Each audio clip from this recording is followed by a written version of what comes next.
Assalamualaikum warahmatullahi wabarakatuh. Alhamdulillahirabbil alamin. Allahumma sholli ala sayidina Muhammad wa ala ali sayidina Muhammad.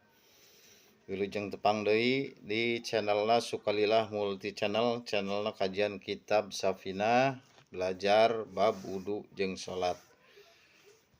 Pasal dina video ieu nyaeta pasal ka-28 nyarioskeun tentang syaratna sujudnya. Jadi dina sujud teh aya syarat-syarat henteu asal sujud kedepruk. Bismillahirrahmanirrahim.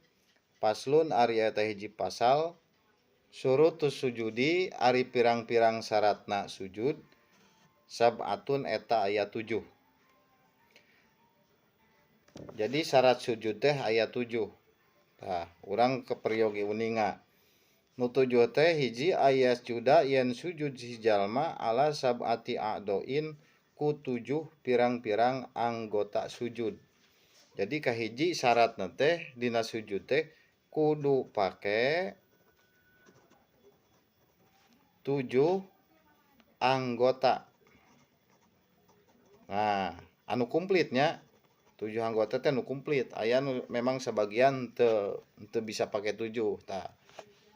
Kayak kapayun aya. Mana nu 7 teh? Kahiji kadua syarat sujud teh wa antakuna jeung yen kudu bukti naon jabahatuhu tarangna si jalma nu salat maksupatan eta anu terbuka.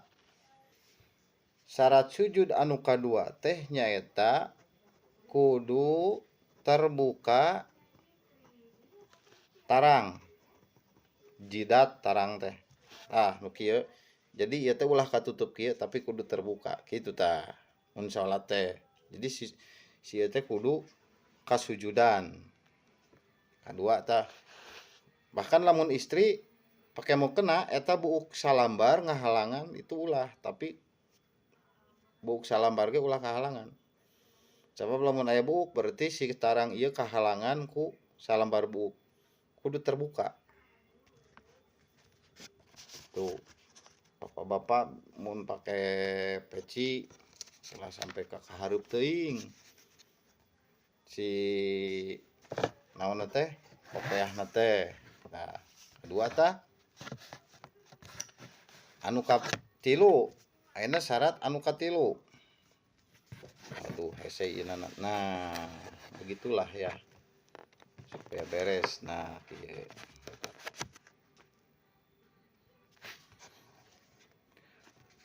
Wa tahamulu jeung kudu ngaberatkeun birosihi ku sirahna si jalma. Dina waktu sujud teh kudu ngaberatkeun. Ulah ngadadetkeun teu kudu ngadadetkeun nya.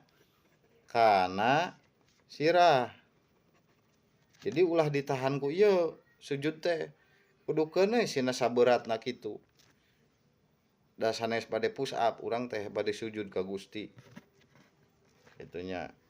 Wadamul hawi jeung ulah turun li goirihi pikeun lian sujud. Kaopat ulah sujud karena lain dek sujud gitu.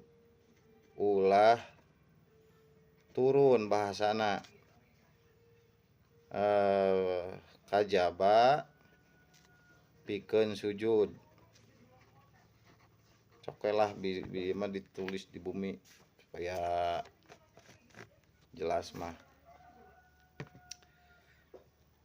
Kalima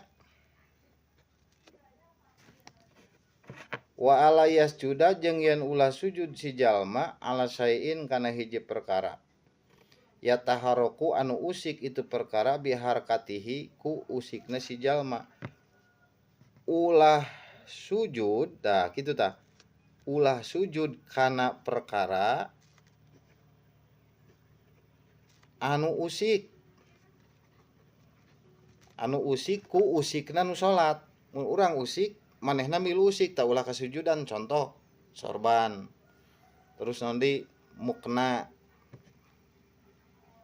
Baju naon bae lah. Kecuali ai sajadah mah kan teu usik. Sajadah teu usik ku usikna urang, tapi sorban, baju, peci, mukena itu milu usik ku usikna urang. Tah anu milu usik ku usikna urang teh ulah kasujudan.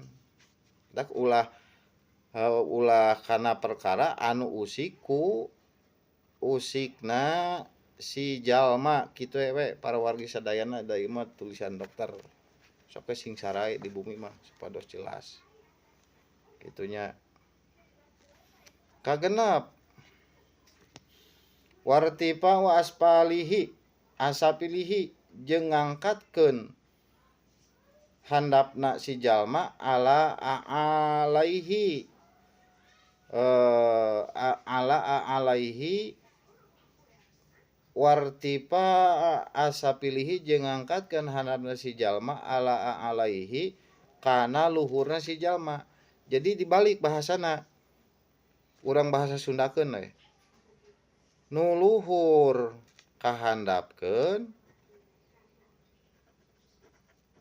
itu bahasana lah bae ku bahasa Sundanya bae jelas nu handap nah kitu bahasa Sundana kaluhurkeun naon nu luhur kahandapkeun teh sirah mastaka kahandapkeun nah nu handap kaluhurkeun ngan bujur kita kudu kitu so ulah ngadeprek juga onta adek siga onta kalaparan kitu tah bujur jangan ke kaluhur mastaka kahandapkeun kitu carana sujud. Wa tumaninatu jeung tumaninah jadi aya tumaninah dina sujud. Katujuh tumaninah tumaninatu jeung tumaninah pihi dina sujud. Tah ieu salah sahiji syarat-syaratna sujud tangke aya kapayu naon bae anu 7 anggota sujud teh. Jadi hiji wihan deui syaratna urang sujud teh hiji sujudna kudu make anggota 7 anggota sujud.